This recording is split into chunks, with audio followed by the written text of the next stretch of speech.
In 2013, a brutal crash killed a Kansas City mother. A tractor trailer smashed into Catherine Neighbor's minivan. She died at that scene, and there has been a lot of attention focused on the truck driver, Adam Shaw. He faces 12 criminal charges. Tonight, KCTV5 investigates the company Shaw worked for, Performance Food Group, and what they knew about their driver. And tonight you will hear calls from frantic drivers and see dramatic reconstructions of the accident. Investigative reporter Angie Racono uncovers new details in this crash. This is Highway 45 in Platte County, where Catherine Neighbor died 2.5 years ago. She was headed home from church on her birthday. The truck driver faces a criminal trial in the fall, but a civil suit argues the company shares the blame. Oh my goodness, she went over the line, halfway over the line, and then swerved back. These are two separate complaint calls from people driving behind truck driver Adam Shaw just days before that fatal wreck. KCTV5 obtained the calls from depositions in a civil suit filed against his employer, Performance Food Group. And he's been switching lanes erratically without using blinkers. He's going to hit somebody because this is a very congested area. She's dead. Steve Neighbor and his wife, Catherine, were married for 25 years. She was killed when a semi crushed her minivan. The driver behind the wheel, Adam Shaw. He's completely out of control. And yet they want me to believe that this is an accident.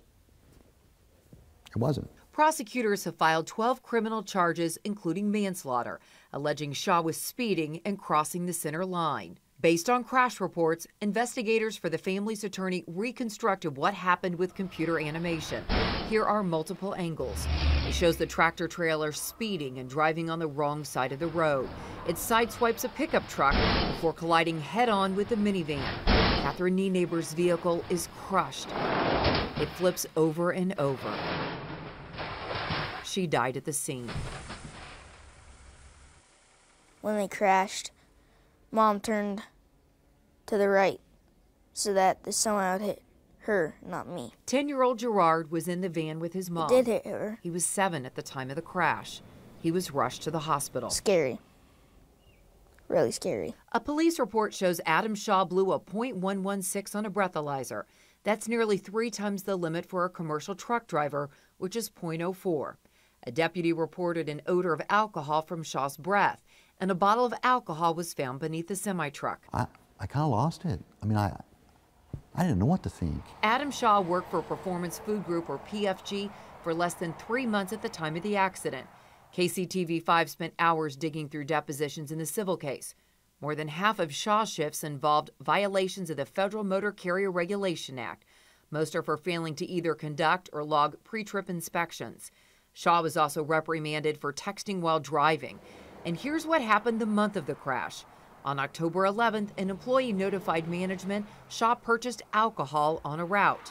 He was off duty at the time of purchase. The next day, there's a complaint call. The truck almost took out another car by trying to get over a lane at the very last minute. 6 days later, there's another call. The driver warns Adam Shaw is going to hit somebody. And he is all over the road, crossing the line, swerving. That should go to the top of anybody's safety radar, and it didn't. So am I angry at the driver? Am I angry at the company? Yes, because they didn't do their job. Depositions show the company's response. Management testified they were coaching up the new driver, Adam Shaw, and believed he was getting better. They also felt many of his violations were technical in nature. PFG declined an on-camera interview with KCTV5. They provided this statement. Words cannot begin to express Performance Food Group's deep regret of the tragic loss of Catherine Neighbor and the injuries suffered by her son. While the evidence is clear that the driver violated many aspects of our safe driving policies and procedures, we also recognize that we have a responsibility to learn from this terrible event. We have taken a number of steps to further strengthen our safety policies and procedures. We are taking the necessary steps to keep our roadways as safe as possible. KCTV5 wanted to know who regulates semis and their drivers on the roads. You see local police and highway patrols, but there are federal laws for truck drivers, including mandatory pre- and post-trip inspections, required brakes, and a limited number of hours a driver can be on the road. Weigh stations check paperwork and logs to ensure compliance. There are no regulations for what carriers must report when they know a driver breaks those rules.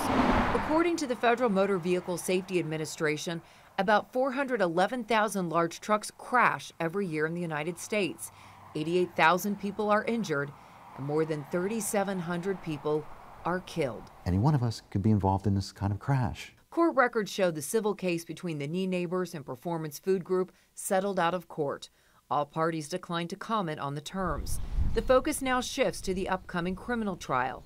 Adam Shaw is currently out of jail. He can even drive except for entertainment purposes, something Steve Neighbor finds baffling. It's very disturbing to see him out on the road living the life of a normal person when I have to sit here and manage a family without a wife and mother to help me do that. Adam Shaw and his attorney declined to comment on the civil case and the information we learned through depositions. But Shaw's attorney had plenty to say about the upcoming criminal trial.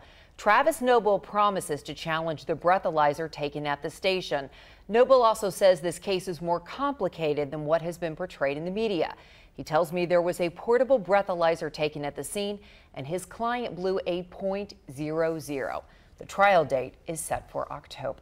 Angie, why the challenge to the breathalyzer test? This is part of that group of cases where there was a typo or a clerical error in the state regulations for how to calibrate breathalyzers for about 15 months. The word "and" was replaced with "or," and defense attorneys have successfully argued that breathalyzers must be calibrated with all three solutions, not just one. So this affects about 30,000 cases, mostly DUIs, but it also affects this manslaughter trial. We'll keep you updated on that. Yeah, so many people affected by what could happen with that. Yes. Yeah. Angie, thank you.